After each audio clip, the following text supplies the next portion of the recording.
Fruit चाट के stall पर बैठी ये मेहनतकश खातून निगहत बीबी है, जो शौहर की मौत के बाद न सिर्फ कारोबार को बखूबी चला रही है बल्कि अपने 5 बच्चों की परवरिश भी बेहतर अंदाज से कर रही है।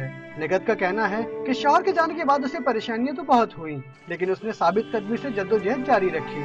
मैंने इसलिए ये काम संभाला है कि मेरे हस्बैंड की डेथ हो गई और 5 बच्चे हैं, जिनके वजह से मैंने ये काम संभाला है।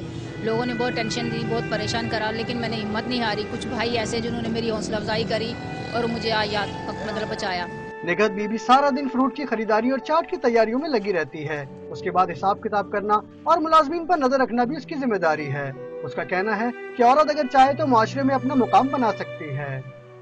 और मैं हर औरत को, हर बहन को, हर माँ को यही कहूँगी कि मेहनत से बच्चों को पालें, किसी का महताज नहीं बने और किसी को इतना कमज़ोर अपने आप को नहीं समझे। मैं चाहती हूँ कि औरत बने तो सब कुछ कर सकती है, सब कुछ बन सकती है औरत। हिम्मत नहीं हारनी चाहिए इंसान को। निगहत बीबी जैसी खातून उन खवातीन के लिए मिशेले राह हैं जो खुद को कमजोर जानकर घर की 4 दीवारी तक महदूद हो जाती हैं। कैमरामैन मेहदी अली के साथ महराज अख्तर, डॉन न्यूज़, कराची।